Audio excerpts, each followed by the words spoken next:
Страна бесконечной эстетики, жаркого солнца, теплого моря и потрясающих пляжей. Это страна с богатой историей. Здесь нельзя разводиться, а люди говорят на уникальном языке, используемом только здесь. А где мы? Мы на Мальте.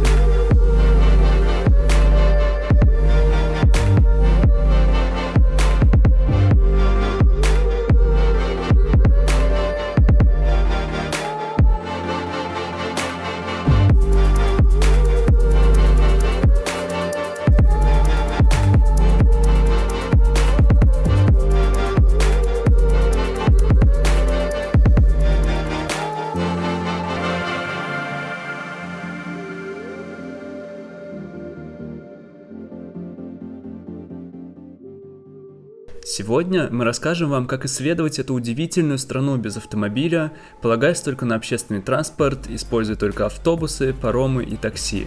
И прежде, чем мы отправимся дальше в путешествие, не забудьте поддержать нас лайком и подпиской. А теперь вперед, на Мальту! А как мы здесь оказались? Если очень коротко, то нам отменили рейс. Мы потеряли отпускной. Мы потеряли время, нервы и потеряли отельный день. Но мы не сдавались. Без билетов мы отправились в аэропорт, обмотали скотчем чемодан, купили шляпу. Окунаемся в настроение. Блин, милая, смотри-ка шляпка. Я просила шляпку. Сели в поезд, бежали на рейс, летели и долетели. И вот мы на Мальте. А что дальше? А дальше пара маленьких фактов о стране. Почему маленьких? Потому что Мальта — это очень маленькое островное государство в Средиземном море. И, по сути, это архипелаг между Италией на севере и Ливией на юге. Страна состоит из 3 обитаемых островов — Мальты, Гозо и Камино. Гозо и Камино еще называют иногда драконьими зубами из-за своей характерной формы, которая напоминает зубы дракона.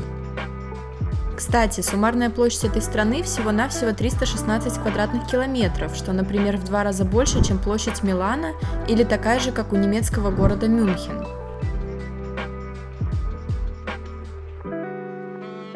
Потому совсем не удивительно, что Мальта – это страна, которая идеально подходит для путешественников без автомобиля.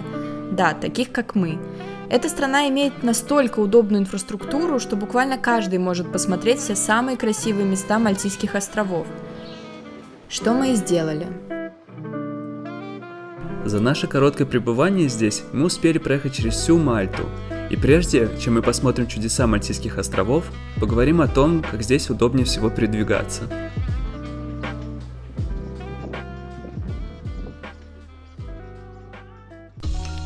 Когда мы попали на Мальту, первый вопрос, который у нас возник, был, а как, собственно, передвигаться на островах? И здесь все очень просто.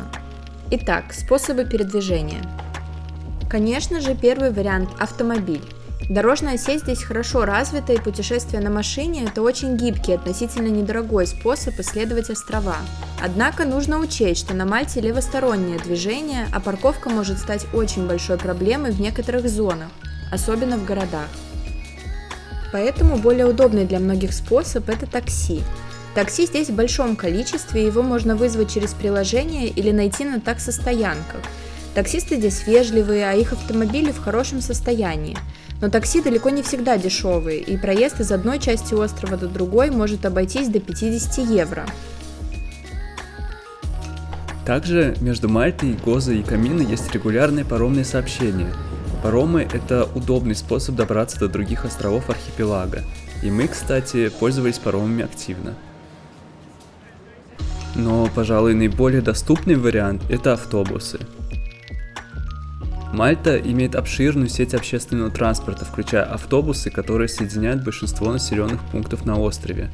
Из плюсов – это очень дешево. Взяли билет 4 евро за двоих. Преодолеть половину острова. Очень дешево, и я рада, что мы не взяли такси. На автобусе ехать классно. здесь, во-первых, прохладно, а во-вторых, тут реально все очень ухоже.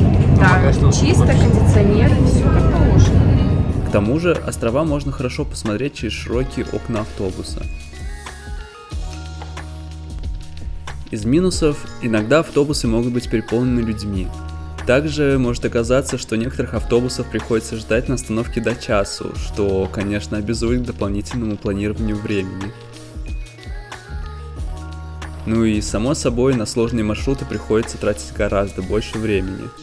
Вот, например, сравнение продолжительности поездки на такси и на автобусе сперва до удаленного пляжа, а затем до столицы Мальты.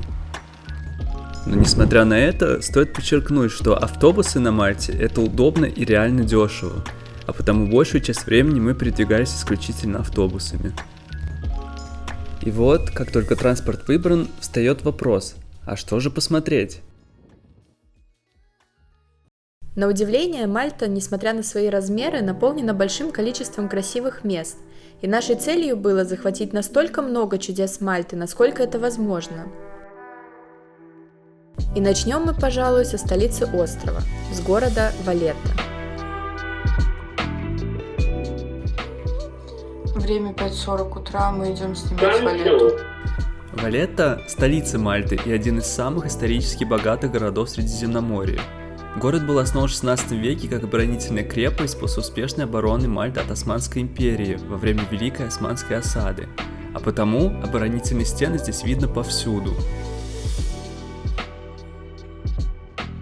Валетта, судя по карте, протяженностью примерно в 20 минут ходьбы, что удивляет с учетом того, что это столица. Исторический центр Валетты был внесен в список всемирного наследия ЮНЕСКО за его уникальную архитектуру и историческое значение.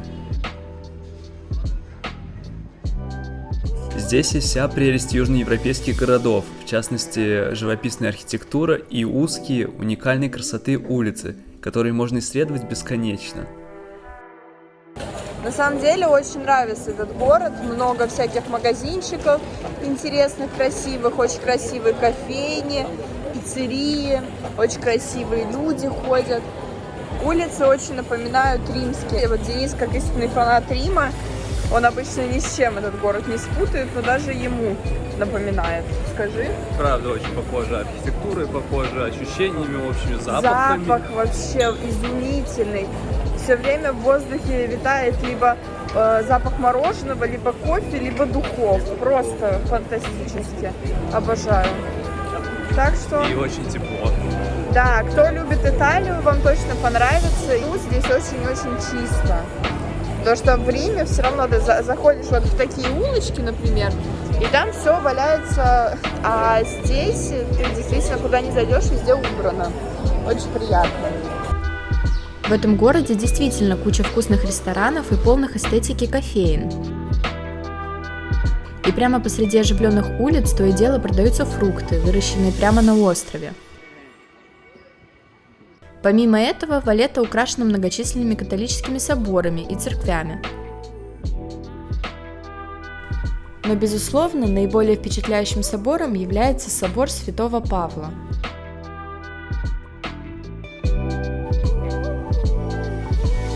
Еще наша отдельная рекомендация – поесть, сидя на нагретых солнцем тротуарах города. Оно правда стоит того.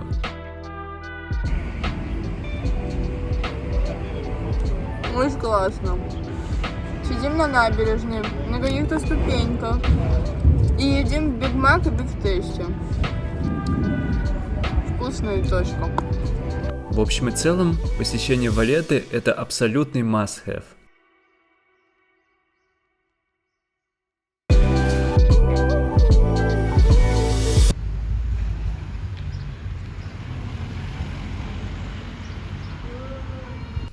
Посетив Валетту, нельзя не посетить и расположенные рядом города – Биргу, Синглея и Бормуа.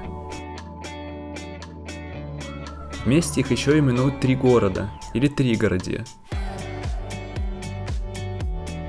Эти города настолько невелики, что могли бы с легкостью в любом другом месте считаться районами одного города. Но здесь же каждый из них является самостоятельным городом и занимает очень небольшую часть суши через пролив от Валетты. Очень красивые города, посмотрели храмы красивые, соборы. Сейчас хотим успеть до заката еще в один из городов. Сейчас мы в первом. Третий, он не очень красив для туриста, а вот второй. Вот второй остров, второй город. Он находится через реку. Мы сейчас дойдем до моста, минут 20 ходьбы, и начнем съемку. Самый старый из 3 городов – это Биргу, существовавший еще со времен Средневековья. 2 других города, Синглея и Бормла, были основаны госпитальерами в XVI и XVII веках. Сейчас общая численность населения во всех 3 городах составляет едва ли больше 10 тысяч человек. Чисто визуально города не сильно отличаются друг от друга, и посещение одного из них достаточно, чтобы сложить себе представление сразу о 2 других. Но даже если посетить все 3 города, на это может понадобиться не более 3-4 часов.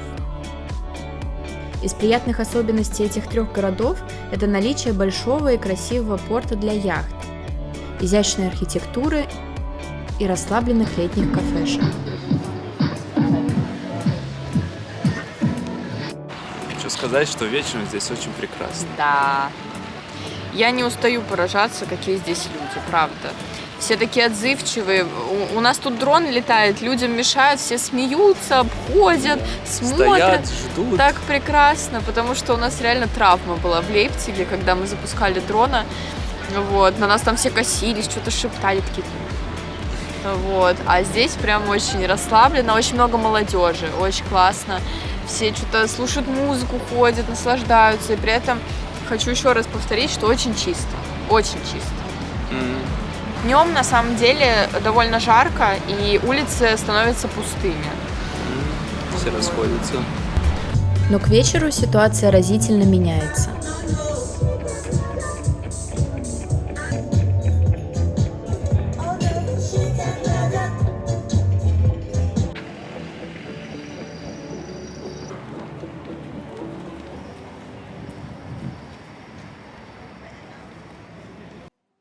И хотя города Мальты безусловно прекрасны и во многом уникальны, не стоит забывать, что Мальта – это все же остров, который способен предложить удивительной красоты пляжи. Как, например, пляж Святого Петра.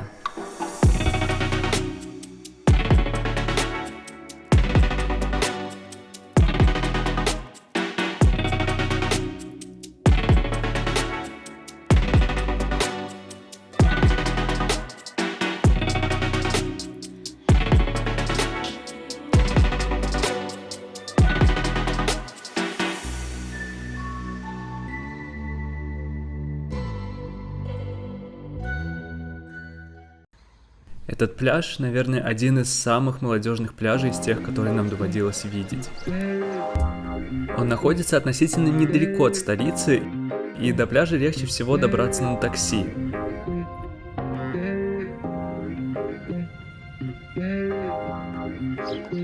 Хотя пешком все равно придется немного пройти.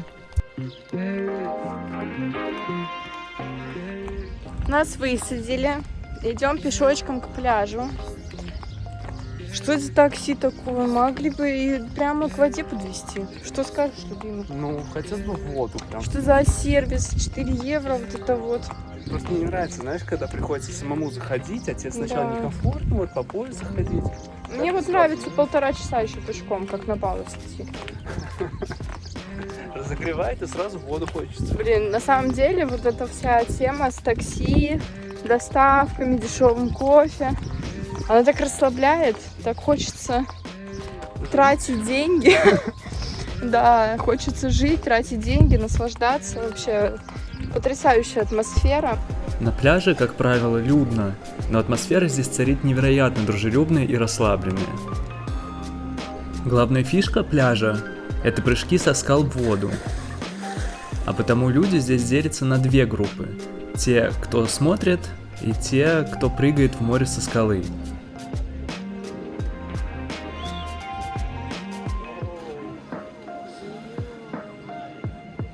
А прыгают в воду здесь не только люди.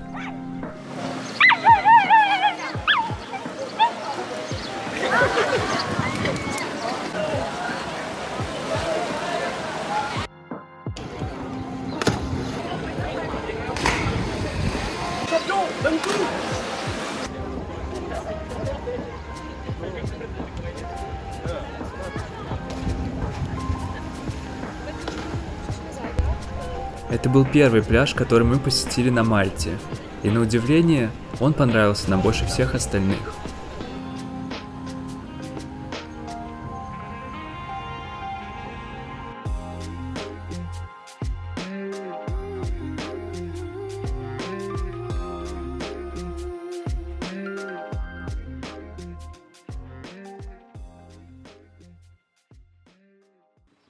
Для тех же, кому не хватило Валетты и 3 городов-спутников, чтобы полностью погрузиться в дух Мальты, есть еще одна опция.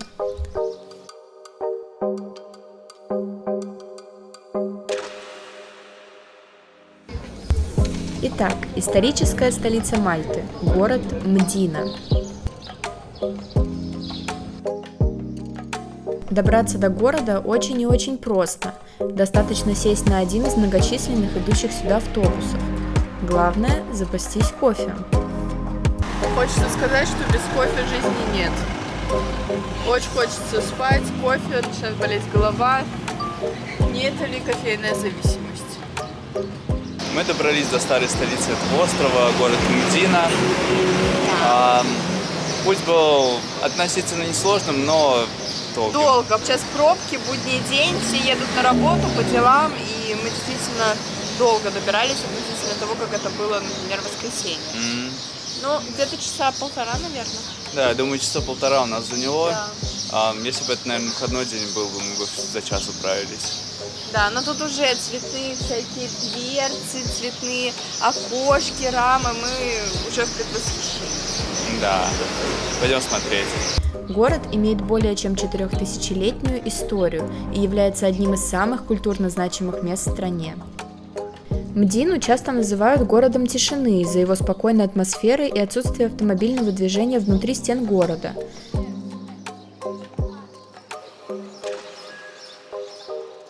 Это создает уникальную атмосферу и позволяет посетителям насладиться тишиной и аутентичным обликом средневекового города. Благодаря своей аутентичной и средневековой атмосфере Мдина часто использовалась в качестве сцены для съемок различных кинофильмов и сериалов, включая популярную «Игру престолов». Мы тут в тихом шоке, потому что, приехав сюда, мы обнаружили места, которые видели в «Игре престолов». И оказывается, многие из сцен были сняты именно здесь, в городе Мдина, которая являлась старой столицей Мальты. Да. И сейчас мы отправимся на поиски этих мест, и потом попробуем сравнить, как это было в сериале и как это на самом деле. На самом деле мы еще зашли в магазинчик, здесь есть магазин сувениров по мотивам «Игры престолов». Зайдя туда, одну женщину спросил мужчина: «Ты что, не смотрела «Игру престолов»?» Она говорит: «Нет». И в этот момент весь магазин сделал так, когда фанаты собрались в одном месте. Вот для сравнения двор, в котором находился бордель мизинца, где Джейми Ланнистер с отрядом напал на Неда Старка.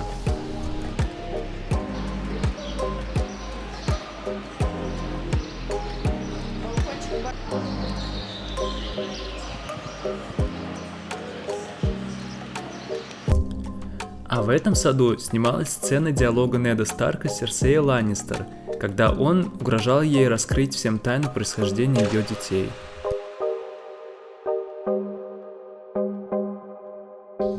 Конечно, сериалы делают большую услугу таким городам маленьким, потому что они прямо расцветают от количества туристов, которые хотят пройтись по злачным местам, где пролетала Дайнерис на своем коне.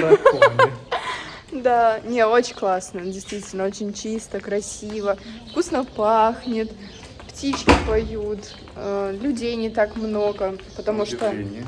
Да, улочек достаточно много тоненьких, и все как-то разбредаются, и все отлично организовывается. Вот.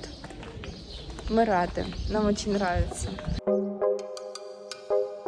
Но помимо всего прочего, из города, кстати, открывается отличный вид на весь остров. На самом деле мы находимся очень далеко относительно карты от конца острова, но мы видим его вот прямо с балкончика. Да.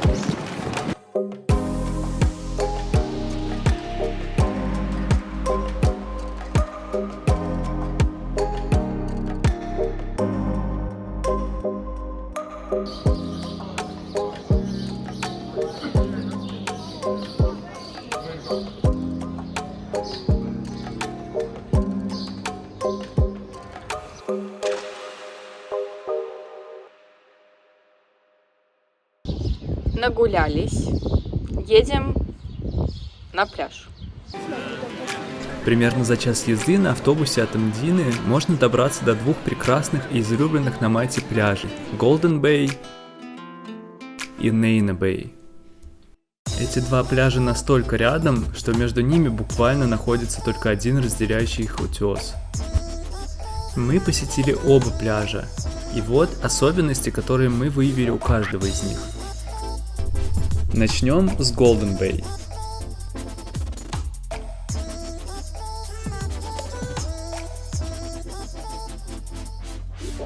Этот пляж бесплатный для посещения. Здесь реально золотой песок, и, возможно, именно отсюда и название этого места. По сравнению с соседним Нейна Бэй, этот пляж гораздо более туристический. Но одновременно он и более активный и спортивный. Находится Голден Бэй в прекрасной лагуне, где с одной стороны массивные скалы, а с другой кафе и отель. Помимо этого, здесь можно побродить по прилегающим рядом скалам, чтобы полюбоваться видами. А еще это место идеально, чтобы расслабиться здесь после жаркого мальтийского дня. Если дать очень короткую оценку этому пляжу, то... Твое впечатление о пляже? Класс. Классно? Да. Мне нравится. Солнышко еще уходит, очень приятно лежать. Такой легкий бриз на барабане. А вообще, атмосфера Голден Бэй способна сама себя прорекламировать. Буквально в паре километров южнее по береговой линии расположен другой известный пляж острова – Нейна Бэй. Так же, как и с Голден Бэй, мы провели здесь около 5 часов, и вот какое впечатление у нас успело сложиться. Нейна Бэй также бесплатный для посещения. Он ощутимо менее людный и как будто бы больше посещаем местными жителями. Из-за этого пляж кажется более диким, но одновременно и более спокойным. Здесь есть очень много красивых троп, чтобы побродить, которые ведут к белоснежным скалам. А еще песок здесь прекрасно подходит для создания песочных крепостей. Если суммировать, то вот наш вердикт этим пляжем.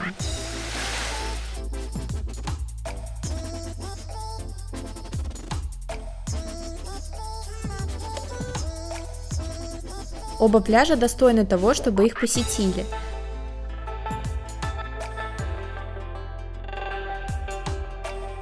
Нам лично очень понравилось время, проведенное здесь, и мы можем с уверенностью сказать, что если нам выпадет шанс, мы точно снова посетим оба эти пляжа.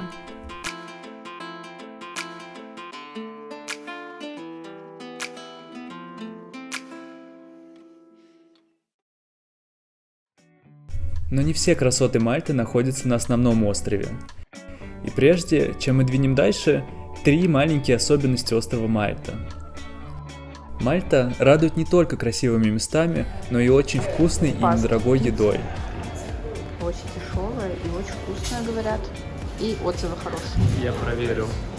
Пусть мы не слишком падки на гастротуры, но здесь даже мы оказались безоружны. Взяли до пиццы, сейчас сядем на наш балкончик и будем точить. Точить как не в себя. А я в себя. Очень классная атмосфера. Все гуляют, пьют кофе, покупают какие-то сладости. Там сидят, рисуют художники. При этом очень спокойно, очень тихо, никакого мусора, никто не кричит, никто не зазывает. Вообще просто фантастика. Хочется посоветовать вот это место, потому что мало того, что они приготовили очень быструю пиццу, так они еще вышли к нам на набережную, нашли, где мы сидим на лавочке, ждем, и отдали нам прямо в руки. Да? Пока что это лучшая маргарита в моей жизни. Ты Очень вкусно. Очень. Чтоб Денису что-то так нравилось. Я сейчас заплачу. А еще на Мальте, на удивление, можно найти супер большой ассортимент привычных нам продуктов. Немножко шока. Мальта. Я просто удивлена. Максимально. Аджика. Как мы здесь оказались? Печень трески натуральная. Провансаль. Махеев.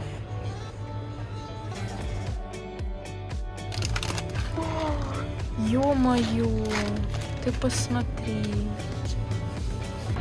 Что ты уже тут покупаешь? Супер кислый скитлс, при этом воздушный. Я хочу такой. Такой не пробовал никогда. Офигеть. Воздушный, мягкий. Ого. Нет, не супер кислый. Но вообще кисло-сладкий. Ну, ладно, зато мы такой не пробовали. Мое впечатление 5 из 5. Вторая особенность острова – это то, что здесь находится просто огромное количество соляных ферм. Большая часть из них уже не используется, но с определенного угла эти фермы выглядят на удивление красиво. И удивительный факт – здесь полно тараканов. Какая хрень. Но они обычно хорошо Просто спрятаны в жесть. канализациях острова. Но не в этот раз. В общем, мы вышли из нашего подъезда, чтобы сесть в такси и поехать в 3 города. Открыли дверь и просто увидели кучу тараканов. И мужчина, который владеет нашими апартаментами, он начал кричать, типа, закройте дверь. Кто-то открыл трубы. И оказывается, эти существа дикие, вообще огромные, летающие, живут в трубах. И, видимо, кто-то их открыл. Денис побежал бегом наверх и закрывает все окна, потому что они летают. И прикол в том, что они реально летят на человека. Я стояла, и они несколько раз пытались мне сесть на ногу. Это отвратительно. Они вот такие, они реально огромные. Я такого никогда не видела, честно. Я причем думала, это просто какая-то похожая на таракана букашка, но это реально тараканы летающие. Я в шоке. Такого мы еще не видели. Апдейт по тараканам. Владелец апартаментов написал нам в общий чат, у нас есть общий чат в WhatsApp, вот, что, оказывается, государство травило тараканов в канализации и забыли просто закупорить обратно. И тараканы от этой всей травы побежали наверх. И поэтому мы были свидетелями вот такого вот необычного события. Набега тараканов. Мы сегодня проснулись, вышли утром на балкон, и они лежали, один лежал дохлый, полудохлый, Денис его добил, потому что, откровенно, мы не любители этой всей темы, вот. Но из позитивного государство травит тараканов в трубах, это очень приятно. А теперь вернемся немного назад к нашим красотам. У Мальты есть 3 крупных острова, и даже если у вас нет достаточно времени, чтобы охватить их все, то до Гоза точно имеет смысл добраться.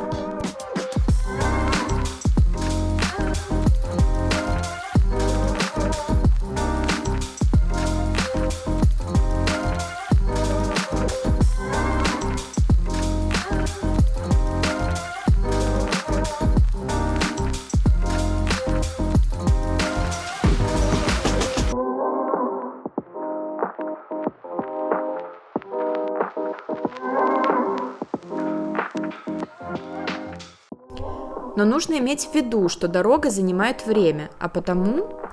У путешествия есть цена. И это не только всегда о деньгах. Это также о том, что иногда приходится вставать супер рано, не высыпаться по жести. Вот. Но у нас грандиозные планы на сегодня, и поэтому... Только по суше до острова не добраться, и нужно искать паром. Но особого труда это не составляет. В общем, нужно сесть на паром, оказывается, и только когда ты доплывешь туда и доплывешь обратно, ты заплатишь деньги. Очень непривычная система, но очень интересно, потому что мы ни разу еще не плавали на таком агрегате. Тут снизу паркуются автомобили, сверху сидят люди, можно присесть внутри, там есть кафетерий, можно снаружи. Мы выбрали снаружи, конечно, и нам очень нравится, уже солнышко припекает, и уже видно голубые вот эти расцветы лазурные, просто потрясающе. Ждем. Сама дорога через пролив между островами очень приятная и занимает едва ли полчаса.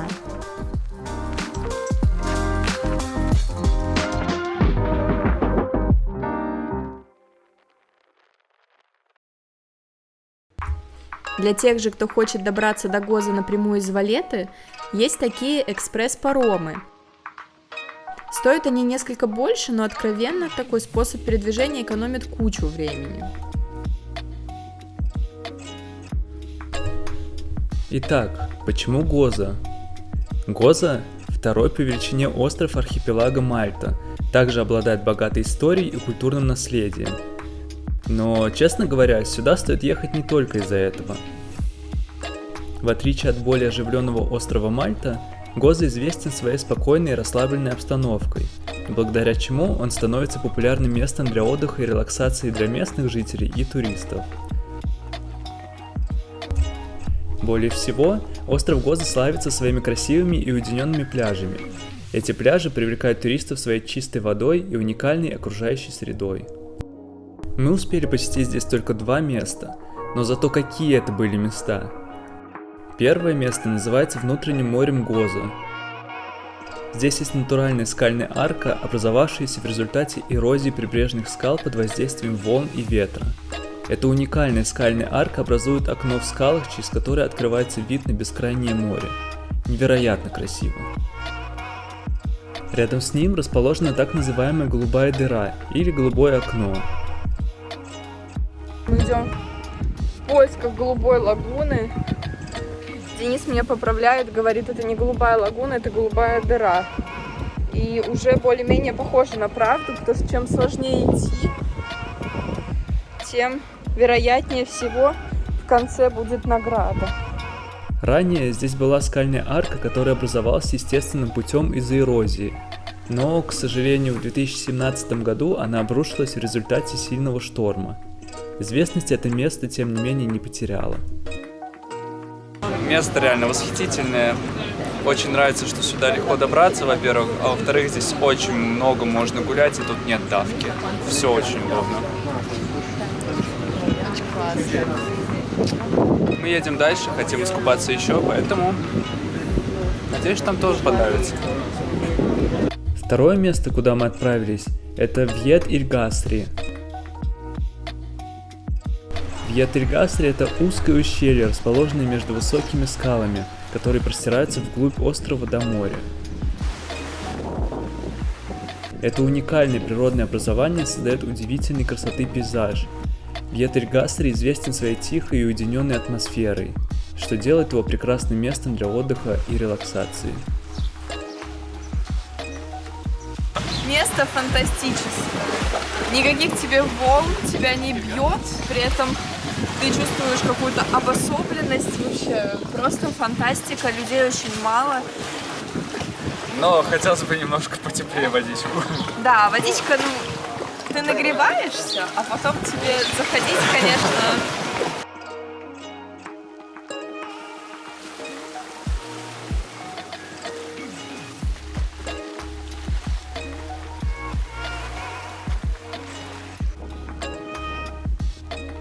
Мы выбрали этот пляж, чтобы в спокойствии и умиротворении насладиться нашим последним днем на Мальте.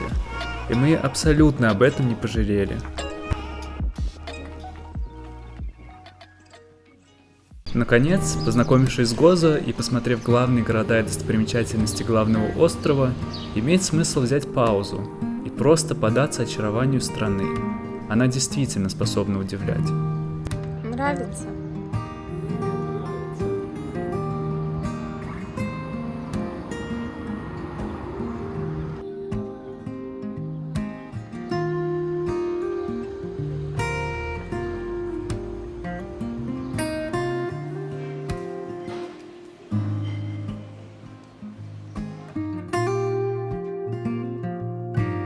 Посетив самые яркие точки на Мальте, невольно начинаешь задумываться, как столько всего может уместиться на столь малой территории.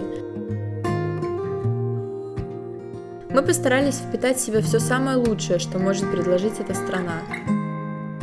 Будь то тепло солнца, свежесть воды, вкус местной еды, приятные запахи улиц или же просто очарование местных жителей.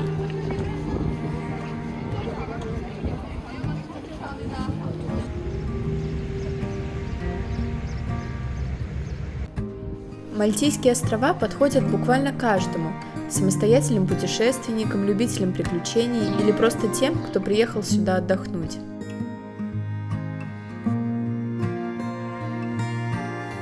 Что особенного в этом месте? Skittles. А еще что? Здесь очень классный климат. Тебе не холодно, не жарко. Тебе не душно, не свежо. Тебе все как будто бы ничего не происходит. Вот прям очень приятно просто. Вот просто приятно. Все не экстремально. Очень расслабленно.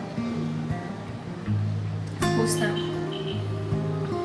Теплышко. Теплышко и солнечно. Мне очень нравится.